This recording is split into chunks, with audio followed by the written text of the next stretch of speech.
Kottayam Ettumanoor Kanakkari railway ക്രോസിൽ മേൽപ്പാലം നിർമ്മിക്കണമെന്ന ആവശ്യത്തിന് പതിറ്റാണ്ടുകളുടെ പഴക്കമുണ്ട്. മേൽപ്പാലം യാഥാർത്ഥ്യമായാൽ കടുത്തുരുത്ത് ഭാഗത്തു നിന്ന് മെഡിക്കൽ കോളേജിലേക്ക് വരുന്ന ആംബുലൻസ് ഉൾപ്പെടെയുള്ള വാഹനങ്ങൾ റെയിൽവേ ക്രോസിൽ കാത്തുകിടക്കുന്നത് ഒഴിവാകും. Top 10 special.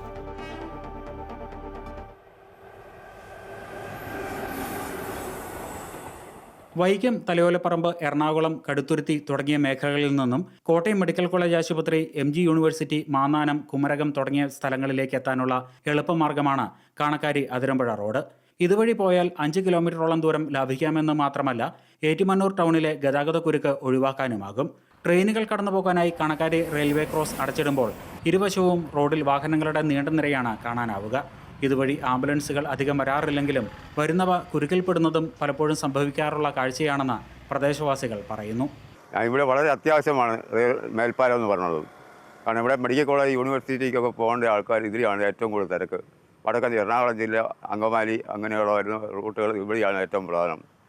അപ്പോൾ കാരിത്താസിനൊക്കെ ആംബുലൻസ് പോകണമെങ്കിൽ, മെഡിക്കൽ കോളേജ് ആംബുലൻസ് പോകണമെങ്കിൽ 5-6 കിലോമീറ്റർ വളഞ്ഞു തീറ്റി പോകണം. ഇവിടെ ഈ മേൽപ്പാലം വരുവാണെങ്കിൽ എത്രയും പെട്ടെന്ന് രോഗികളെ അവിടെ എത്തിക്കാനും പറ്റും. അതുപോലെ തിരക്കാണ് ഇവിടെ. വളരെ വർഷങ്ങളായിട്ട് ആവശ്യപ്പെടുന്നതാണ്. ഇതുവരെ ആയിട്ട് ഇവിടുത്തെ പോലെ തിരക്ക് എങ്ങുമില്ല. ആംബുലൻസുകൾ തിരികെ പോകേണ്ടി വരുമ്പോൾ നഷ്ടപ്പെടുന്നത് ചിലപ്പോൾ ഒരു രോഗിയുടെ ജീവൻ രക്ഷിക്കാൻ നിർണായകമായ ഏതാനും മിനിറ്റുകളായിരിക്കും. 2 ജീവനുകൾ ഇത്തരത്തിൽ നഷ്ടപ്പെട്ടതിന് സാക്ഷിയാകേണ്ടി വന്നതിനെ തുടർന്ന് പ്രദേശവാസിയായ പൊതുപ്രവർത്തകൻ ജോർജ് മരങ്ങോലി ഇവിടെ മേൽപ്പാലം നിർമ്മിക്കണമെന്ന് ആവശ്യപ്പെട്ട് വിവിധ തലങ്ങളിൽ നിവേദനങ്ങൾ നൽകിയിരുന്നു.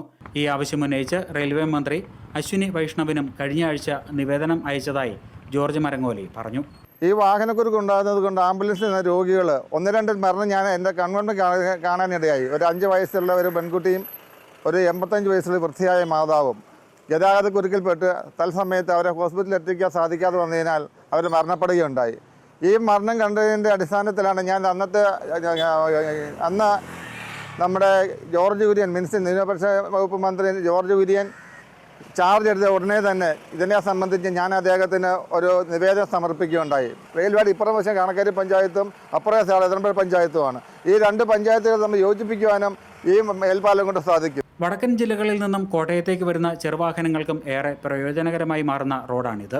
ഏറ്റുമാനൂർ ടൗണിലെ ഗതാഗത തിരക്ക് ഒഴിവാക്കി അതിരമ്പുഴ വഴി കോട്ടയത്തേക്ക് എത്താമെന്നത് തന്നെയാണ് ഈ റോഡിൻ്റെ ഏറ്റവും വലിയ ഗുണം. വെല്ലുവിളിയായി നിൽക്കുന്നത് റെയിൽവേ ക്രോസ് മാത്രമാണ്. മേൽപ്പാലം വന്നാൽ കൂടുതൽ വാഹനങ്ങൾ ഇതുവഴി കടന്നു വരികയും പ്രദേശത്തിൻ്റെ വികസനത്തിന് വഴിയൊരുങ്ങുകയും ചെയ്യുമെന്ന പ്രതീക്ഷയിലാണ് പ്രദേശവാസികൾ. അമൃത ന്യൂസ്, കോട്ടയം. മേൽപ്പാലം നിർമ്മിക്കാൻ നടപടി സ്വീകരിക്കണമെന്ന് റെയിൽവേ മന്ത്രി അശ്വിനി വൈഷ്ണവിന് ഉൾപ്പെടെ നിവേദനം നൽകി കാത്തിരിപ്പിലാണ് നാട്ടുകാർ. മേൽപ്പാലം വേണം, വരാത്ത ഇവിടെയേ ഉള്ളൂ. ശനിയാഴ്ച ശനിയാഴ്ച ഇറങ്ങണം നിങ്ങൾ കാണണമെങ്കിൽ. 3-4 ട്രിപ്പായിട്ട് 2 ട്രെയിൻ അങ്ങോട്ടും ഇങ്ങോട്ടും കടന്നു പോകും. അപ്പോൾ എങ്ങനെ നോക്കിയാലും ഒരു 10 മിനിറ്റ് അങ്ങനെ പോകും. പോകാതിരിക്കാനും ഒക്കെയല്ലോ. 1.5 മണിക്കൂർ വരെയൊക്കെ വണ്ടി കിടക്കാറുണ്ട്. ഇവിടെ മെഡിക്കൽ കോളേജിലും അതിരമ്പുഴ ഭാഗങ്ങളിലൊക്കെ പോകാൻ വേണ്ടി ഇതിൽ വരുന്ന വണ്ടികളെല്ലാം മണിക്കൂറുകളൂടെ കിടക്കുന്നുണ്ട്. ആംബുലൻസെല്ലാം വരുവാണെങ്കിൽ ഇവിടെ ട്രെയിൻ ഗേറ്റ് അടയ്ക്കുവാണെങ്കിൽ അവർ തിരിച്ചു പോകും. ഈ മേൽപ്പാലം വന്നാൽ ഇവിടുത്തെ ഈ കോട്ടയം ജില്ലയുടെ തന്നെ ഏറ്റുമാനത്തെ ബ്ലോക്ക് ഒഴിവാക്കാൻ ഏറ്റുമാനൂർ കാരിത്താസ് ഇതിലേക്ക് പോകുന്ന മുഴുവൻ ആളുകൾക്കും ഇതിലെ ഒരു യൂണിവേഴ്സിറ്റി, മെഡിക്കൽ കോളേജ്, ESI ഇതിലെ വന്നാൽ ഏറ്റവും നമുക്ക് ഗുണം കിട്ടുന്നൊരു കാര്യമാണ്. അതിന് അടിയന്തരമായി ഇപ്പം നമുക്ക് കേന്ദ്ര മന്ത്രി നമുക്ക് ഇവിടെ ഉണ്ട്.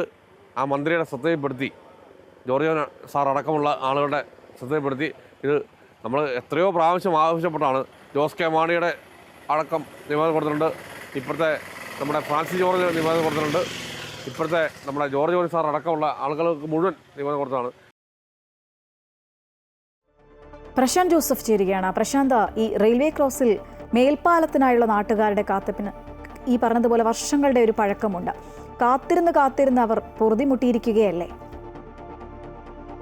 തീർച്ചയായും നാട്ടുകാരും പൊതുപ്രവർത്തകരും ഒക്കെ ചൂണ്ടിക്കാണിച്ചതുപോലെ തന്നെ കാണക്കാരി അതിരമ്പുഴ റൂട്ടിൽ റെയിൽവേ ഗേറ്റിന് പകരം ഒരു റെയിൽവേ മേൽപ്പാലം വേണമെന്ന ആവശ്യം ഏറെ കാലങ്ങളായി ഉയരുന്നതാണ്, പതിറ്റാണ്ടുകളായുള്ള ഒരു ആവശ്യമാണ്. ദിവസേന ആയിരക്കണക്കിന് വാഹനങ്ങളാണ് ഈ റൂട്ടിലൂടെ കടന്നു പോകുന്നത്. എന്നാൽ ഈ വാഹനങ്ങൾ പലപ്പോഴും ഇവിടെ റെയിൽവേ ഗേറ്റ് അടച്ചിടുന്നത് മൂലം ദീർഘനേരം ഗതാഗത കുരുക്കിൽപ്പെടുന്ന ഒരു സാഹചര്യം ഉണ്ടാകാറുണ്ട്. റെയിൽവേ ഗേറ്റ് തുറക്കുമ്പോൾ ഇരുവശത്തു നിന്നും വാഹനങ്ങൾ ഇരച്ചെത്തുകയും വാഹനങ്ങൾ പലപ്പോഴും കൂട്ടിമുട്ടുകയും അപകടങ്ങൾ ഉണ്ടാവുകയും തർക്കങ്ങൾ ഉണ്ടാവുകയും ഒക്കെ പലപ്പോഴും സംഭവിക്കാറുണ്ടെന്ന് ഈ പ്രദേശത്തുള്ളവർ ചൂണ്ടിക്കാട്ടുന്നുണ്ട്. പലപ്പോഴും കോട്ടയം മെഡിക്കൽ കോളേജിലേക്ക് അടക്കം എത്തുന്ന ആംബുലൻസുകളും ഇവിടെ വന്ന് ഗതാഗത കുരുക്കിൽപ്പെടാറുണ്ട്. ഇത് പലപ്പോഴും രോഗികളുടെ ജീവന് തന്നെ വലിയ ഭീഷണി സൃഷ്ടിക്കാറുമുണ്ട്. അതുകൊണ്ട് ഇവിടെ ഒരു റെയിൽവേ മേൽപ്പാലം നിർമ്മിക്കണമെന്ന ആവശ്യം പലപ്പോഴും നാട്ടുകാരും ജനപ്രതിനിധികളും ഒക്കെ ഉന്നയിച്ചിട്ടുണ്ട്. ഏറ്റുമാനൂർ ടൗണിലെ ഗതാഗത കുരുക്ക് ഒഴിവാക്കി അതിരമ്പുഴ, മാന്നാനം, കോട്ടയം, കുമരകം തുടങ്ങിയ പ്രദേശങ്ങളിലേക്കും മറ്റ് തെക്കൻ ജില്ലകളിലേക്കുമൊക്കെ കടന്നു പോകാൻ കഴിയുന്ന ഒരു റോഡാണിത്. BMC നിലവാരത്തിൽ ടാർ ചെയ്ത ഒരു റോഡ് കൂടിയാണ്. എന്നാൽ ആളുകൾക്ക് ഇതിൻ്റെ പൂർണ്ണമായ ഒരു പ്രയോജനം ലഭിക്കണമെങ്കിൽ ഇവിടെ ഒരു റെയിൽവേ മേൽപ്പാലം വന്നേ മതിയാകുകയുള്ളൂ. അതുകൊണ്ട് തന്നെ ഈ പല തലങ്ങളിലും ആളുകൾ ഈ ആവശ്യം ഉന്നയിച്ച് റെയിൽവേ മേൽപ്പാലം നിർമ്മിക്കണമെന്ന ആവശ്യം ഉന്നയിച്ച് നിവേദനങ്ങൾ നൽകിയിരുന്നു. മന്ത്രിമാർക്കും അതേപോലെ തന്നെ കേന്ദ്രമന്ത്രിമാർക്കും ഉൾപ്പെടെ നിവേദനങ്ങൾ പലതവണ നൽകിയെങ്കിലും നടപടിയൊന്നും ഉണ്ടായിട്ടില്ല. ഇത് ഇരു പഞ്ചായത്തുകളെയും, അതായത് കാണക്കാരി, അതിരമ്പുഴ പഞ്ചായത്തുകളെ വേർതിരിച്ചുകൊണ്ടാണ് ഇതുവഴി റെയിൽവേ ട്രാക്ക് കടന്നു പോകുന്നത്. അപ്പോൾ ഈ ഇരു പഞ്ചായത്തുകളെയും ബന്ധിപ്പിക്കുന്ന ഒരു റോഡെന്ന നിലയിൽ ഈ റോഡിൽ ഇവിടെ ഒരു റെയിൽവേ മേൽപ്പാലം വരികയാണെങ്കിൽ ഈ പ്രദേശത്തിൻ്റെ വലിയ വികസനത്തിനും ഇത് വഴിയൊരുക്കുമെന്ന് തന്നെയാണ് നാട്ടുകാർ സൂചിപ്പിക്കുന്നത്. ഈ പുതിയ കേന്ദ്രമന്ത്രിസഭ അധികാരമേറ്റ ഉടൻ തന്നെ കോട്ടയം കാണക്കാരി സ്വദേശിയായ മന്ത്രി ജോർജ് കുര്യൻ ഉൾപ്പെടെ നാട്ടുകാർ നിവേദനം നൽകിയിരുന്നു റെയിൽവേ മേൽപ്പാലത്തിന് വേണ്ടി. എന്നാൽ നടപടിയൊന്നും ഉണ്ടാകാതിരുന്നതിനെ തുടർന്ന് പ്രദേശവാസി കൂടിയായ ഒരു പൊതുപ്രവർത്തകൻ കഴിഞ്ഞ ആഴ്ച കേന്ദ്ര റെയിൽവേ മന്ത്രിക്ക് തന്നെ നേരിട്ട് നിവേദനം അയച്ചു നൽകിയിരിക്കുകയാണ്. ഏതായാലും വൈകാതെ തന്നെ ഈ ആവശ്യങ്ങൾ പരിഗണിച്ചുകൊണ്ട്, നാട്ടുകാരുടെ ആവശ്യങ്ങൾ പരിഗണിച്ചുകൊണ്ട് ഇവിടെ റെയിൽവേ ഗേറ്റിന് പകരം ഒരു റെയിൽവേ മേൽപ്പാലം യാഥാർത്ഥ്യമാകുമെന്ന പ്രതീക്ഷയിൽ തന്നെയാണ് നാട്ടുകാരും ഒപ്പം പൊതുപ്രവർത്തകരുമെല്ലാം. തീർച്ചയായും എന്തായാലും പ്രശാന്ത് സൂചിപ്പിച്ചതുപോലെ റെയിൽവേ ക്രോസിൽ മേൽപ്പാലത്തിനായുള്ള നാട്ടുകാരുടെ കാത്തിരിപ്പിന് പലപ്പോഴും ജീവൻ്റെ തന്നെ വിലയുണ്ട് എന്ന് തന്നെ പറയണം. എന്തായാലും ഈ ഒരു നാട്ടുകാരുടെ ആവശ്യം അത് അധികൃതർ പരിഗണിക്കണമെന്ന് തന്നെയാണ് ടോപ് 10 പറയാനുള്ളത്.